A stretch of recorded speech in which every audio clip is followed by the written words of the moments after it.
In this video, we'll be taking a look at adding input fields in the eFORMz composer. Sometimes you'll want to edit a form that's already been created, such as revising a PDF. This is particularly useful for customs or shipping documentation, such as this particular form here, which is a certificate of origin. So, how would we go about doing this? Well, you would add an input field, and then you would output to a PDF, and then you could edit that input field. First, we'll need to, of course, create variables, so we can then add input fields with these variables. And let's just go ahead and I'll add this document number variable. Just right-click and add variable, and select OK. I also have the export reference number, and I'll just right-click and add variable, and select OK. So I have a couple of variables to work with. Obviously, this isn't a full-fledged data file and form situation because I'm just showing an example here of how to add an input field.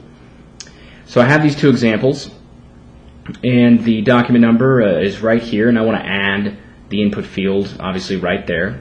So I'm going to right-click on the form there and select Add Input Field and select Text Box at the very bottom. And here you can make a few adjustments. You could, of course, adjust the position, but you can also adjust the color, and I'm going to change the background color to a highlighting type of color. It makes it a little easier to see it. And we'll keep the foreground color the same and keep everything else pretty much as is. Include in tab order just means that you can tab between input fields.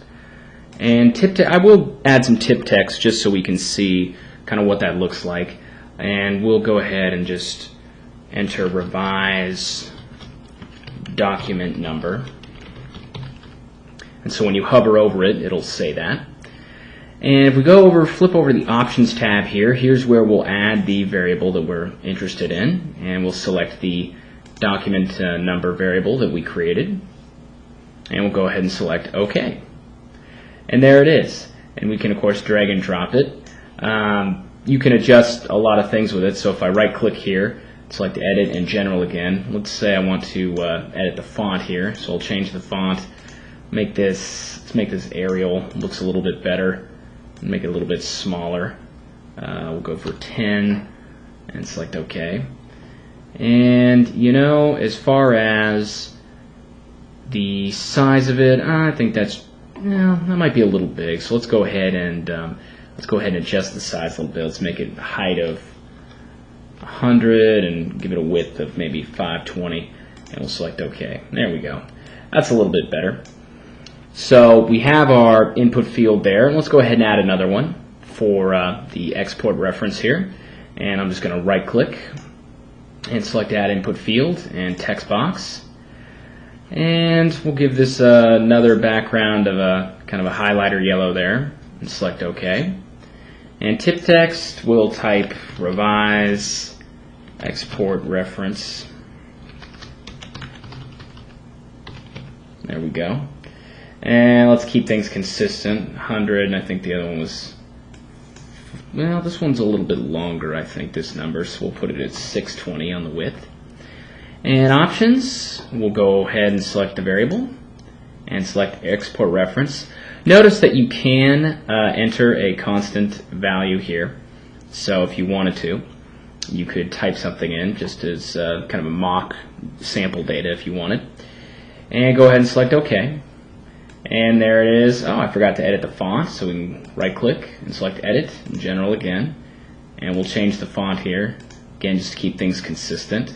Keep it at Arial and 10. There we go. And we'll select OK. There we go. So we've got our input fields there. Now what I want to do, just to show as an example, is output this to PDF, and then we'll look at how to revise one.